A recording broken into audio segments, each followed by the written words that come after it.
السلام عليكم حبايبي، مرحبا بكم في هذا الفيديو. كيف حالكم؟ أنا تمام. اليوم سنغوص في عالم الكرتون لنكتشف أسراراً لم يعلم بها أحد. لكن قبل أن نبدأ هذا الفيديو لا تنسى الضغط على زر اللايك والاشتراك في القناة ليصلك جديدي. أطفئوا الأنوار وهيا لنبدأ. A few moments later. السلام عليكم حبايبي، كلكم تعرفون الميراكوليس،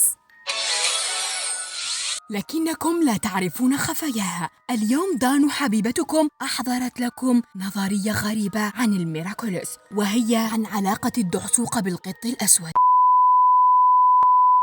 لا أريد التلاعب بمشاعرك لأن ذلك سيكون كذباً، وأنا لا أكذب.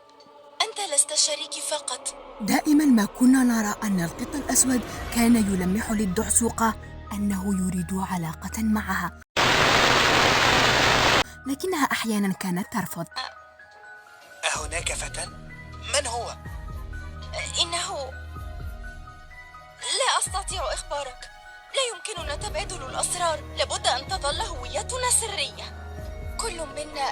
لكنها يا أصدقاء لم تبقى على رأيها، بل غيرت رأيها وقبلت به، وحدث ما لم يكن في الحسبان. والآن يا أصدقاء شاهدوا معي هذه اللقطة التي ستجعلكم تحت الصدمة.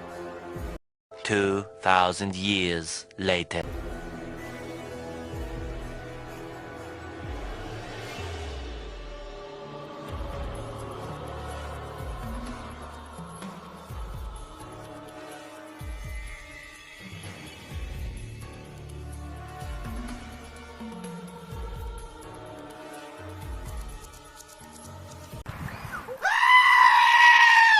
أرأيتم ذلك يا أصدقاء؟ لم أكن أتوقع هذا. والآن ما رأيكم؟ ما الداعي لكل هذه الإشارات في رأيك؟ أتمنى أن تخبرني في التعليقات، وسأتقبل أي فكرة تطرحها. لا تنسى الضغط على زر اللايك والاشتراك في القناة لكي أستمر في تنزيل وأنزل لك المزيد من الأشياء الرائعة والحقائق المرعبة والنظريات المخيفة. باي.